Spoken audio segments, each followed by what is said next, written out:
দিন দুপুরে বাড়ির সামনে থেকে এক ব্যক্তিকে অপহরণ করে নিয়ে যাওয়ার চাঞ্চল্য অভিযোগ উঠল বিশালগড়ে। ক্রমবর্ধমান অপরাধের ঘটনা বৃদ্ধি পাওয়ায় প্রশাসনের ভূমিকা নিয়ে প্রশ্ন উঠছে জনমনে। দিন দুপুরে বাড়ির সামনে থেকে এক ব্যক্তিকে অপহরণ করে নিয়ে যাওয়ায় চাঞ্চল্যকর অভিযোগ উঠল বিশালগড়ে। প্রত্যক্ষদর্শীদের বক্তব্য, মূলত বিশালগড় বাইপাস সংলগ্ন গৌতম কলোনি এলাকা থেকে 2-3টে বাইকে করে 6 থেকে 7 জন যুবক এসে মনোজিৎ দেব নামে ব্যক্তিকে জোরপূর্বক অপহরণ করে। যদিও গোটা ঘটনায় সংঘটিত হয়েছে প্রকাশ্য দিবালোকে এবং বিশালগড় মহকুমা পুলিশ আধিকারিকের কার্যালয়ের কয়েকশো মিটার দূরত্বে।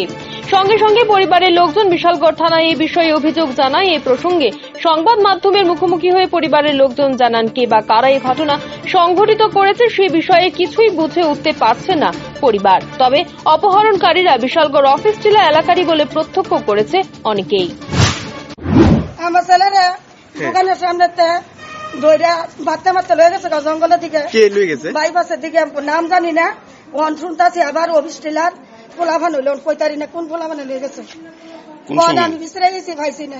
কখন হয়েছে ঘটনা? 2:30টার সময়। 1:30টা নি কোন জায়গাতে নিচে আমরা বাইপাস বলতাম তো জায়গাটার নাম দুই নাম গৌতম না গৌতম হ্যাঁ মাত্রা মাত্রা লেগে গেছে।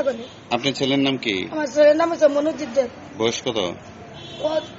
ও 30 হয়েছে। কি করে?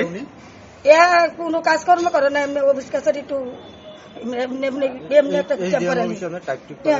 কম্পিউটারে কাম টাম করে।